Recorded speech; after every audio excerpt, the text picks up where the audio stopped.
Welcome back to Common Cold War Concerns podcast. The Cold War was an ongoing political rivalry between the United States and the Soviet Union and their respective allies that developed after World War II. During this period of war, many concerns arose, with two of the largest being ones the communist threat and the fear of a nuclear holocaust.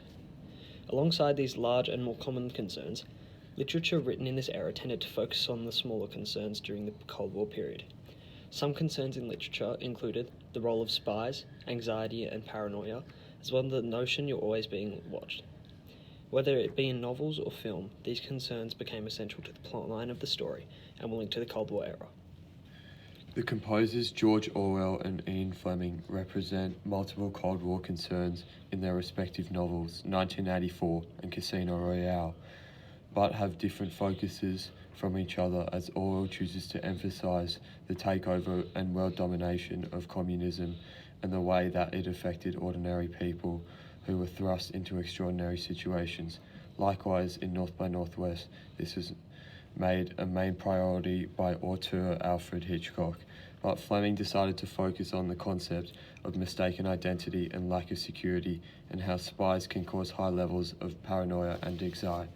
Alfred Hitchcock's North by Northwest and Ian Fleming's Casino Royale reflect many different concerns of the Cold War era, such as the lack of security. This includes paranoia, anxiety, and spies.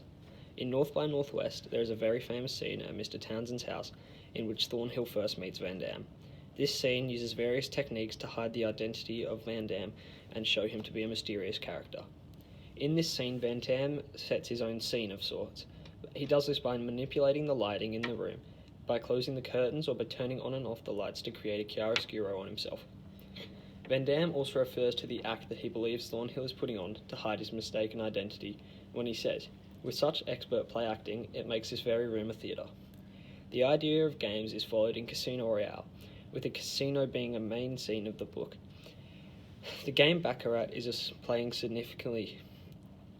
Similarly, with North by Northwest, Fleming uses the relationships between individuals and groups to show these themes. In the book, it clearly shows how people of Soviet descent are seen as antagonists, like when it says, "Today, we're fighting communism," much like Van Damme is the antagonist to Thornhill. There's multiple Cold War concerns reflected in George Orwell's 1984 and in Alfred Hitchcock's North by Northwest. While both texts contrast each other as Orwell focuses on the takeover of communism as he intends to warn his reading public about the structural hypocrisy of communism and how that affects the ordinary world and the people within the world he creates.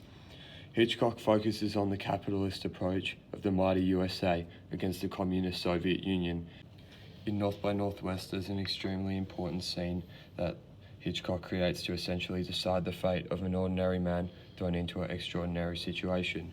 This scene starts with the transition from the CIA sign, which conveniently reflects the Capitol building in Washington, D.C., with an extreme close-up shot, and transitions to a point of view shot focusing on a newspaper being read by one of the so-called gods.